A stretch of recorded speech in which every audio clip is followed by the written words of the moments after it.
औरत हूं, अभिशाप नहीं, बेटी हूं, कोई पाप नहीं।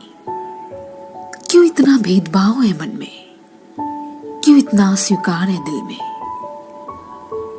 आएगा इस मैं हूं साक्षी, एक छोटी सी कहानी। यह सब मैं इसलिए कह रही हूं क्योंकि मैं ऐसा फील करती हूं।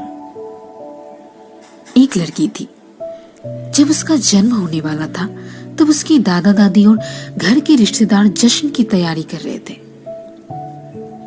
क्योंकि उन्हें लगता था कि लड़का होगा, पर ऐसा नहीं था।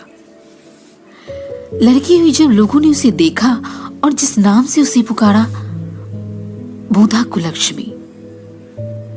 अब शगुनी नाम सुनने में अजीब लग रहा है ना, लेकिन वो लड़की मुस्कुरा रही थी। अपना नया नाम सुनकर सोच रही थी कि किसी जन्नत में आ गई हूं मैं। लेकिन लोग मुझे छू भी नहीं रहे थे। ऐसा लगता है मानो मुझे कोई बीमारी है। जो जश्न मनाने आए थे वो भी चले गए। मुझे लोग मारना चाह रहे थे, सोच रहे थे कि लड़की हूं और बदनामी के सिवा देवी कह सकती हूं। केवल एक इंसान जो मेरा पूरा साथ दे रहा था, वो थी मेरी मां, जिसने मुझे दुनिया की नजरों से बहुत दूर भेज दिया। दुनिया की नजरों में मैं तो मर चुकी थी, लेकिन मैं तो अनाथालय में थी। मेरा भरा पूरा परिवार था, लेकिन फिर भी मैं अनाथालय में थी। कितना अजीब लग रहा है ना। ऐसा कोई दिन नहीं जाता था जब मेरी मां मुझसे मिलने ना आती हो और मुझे दूध ना पिलाती हो। मेरी पूरी देख रेख मेरी मां करती थी और परिवार वालों से झूठ बोलती थी कि मैं अपनी सहेली से मिलने जा रही हूं। हर रोज मां नए बहाने बनाती थी।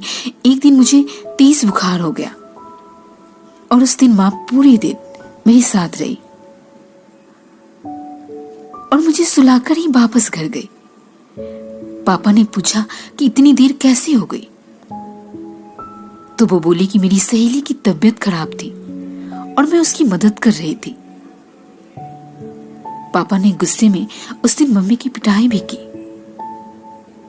मां दर्द सह रही थी, लेकिन फिर भी मुझे छिपा रही थी।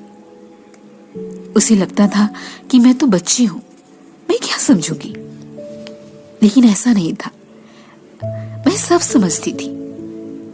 मैंने भी सोच लिया था कि सब जान कर रहूंगी। मैं मैडम के पास गई और बहुत रिक्वेस्ट करने पर उन्होंने मुझे बताया मेरी मां के बारे में। उन्होंने मुझे सब कुछ बता दिया। यह सब सुनकर मुझे बहुत गुस्सा आया। मैंने तभी सोच लिया कि कुछ अलग करके दिखाना है। कुछ बड़ी हुई तो मैंने बॉक्सिंग क्लास ज्वाइन कर लिया। जब 18 साल की हुई तो मुझे स्टेट चैंपियनशिप का खिताब मिला।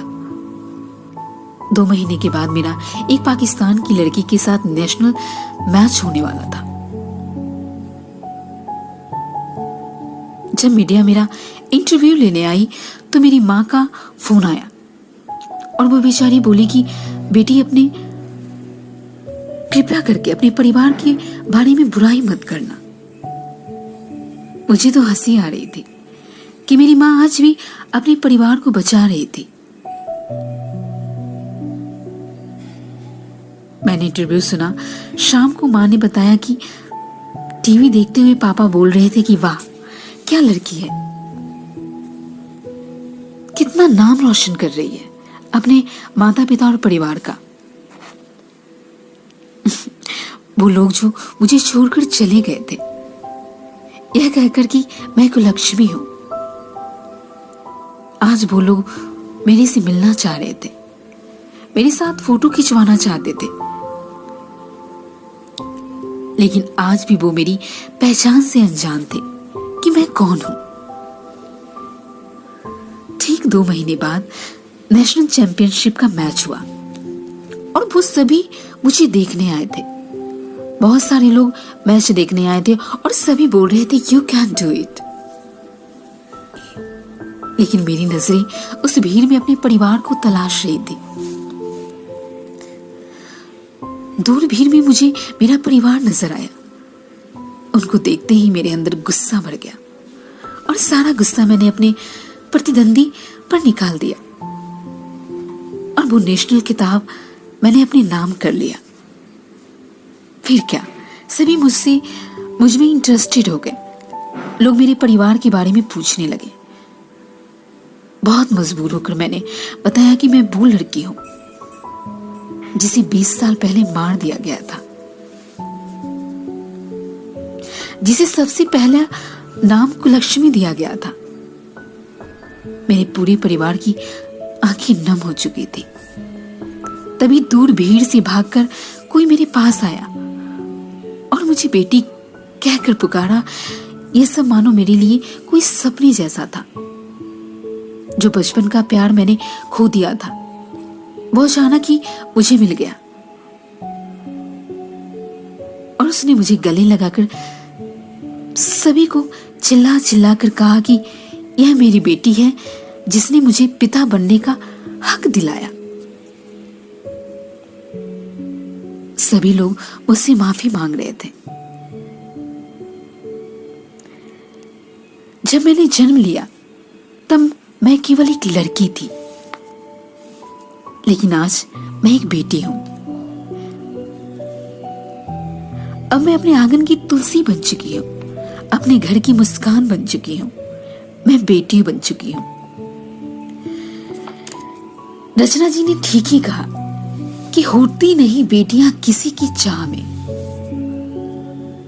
जहां ना सोचा हो पहुंच जाती है उस राह में।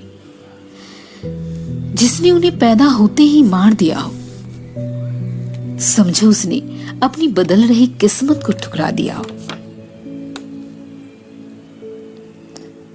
एक्चुअली दोस्तों, बिल्कुल सही कहा अर्चना जी ने। बेटी हो बोझ नहीं। आज के समाज में सभी लोगों को इस हकीकत को अपनाना होगा, तभी महिला सशक्तिकरण का सपना पूरा होगा। आज के लिए बस इतना ही। आशा करती हूँ कि ये कहानी आपको जरूर पसंद आई होगी और आगे मेरी कहानियों को सुनने के लिए हमारे चैनल को सब्सक्राइब और शेयर करना ना भूलें। धन्यवाद।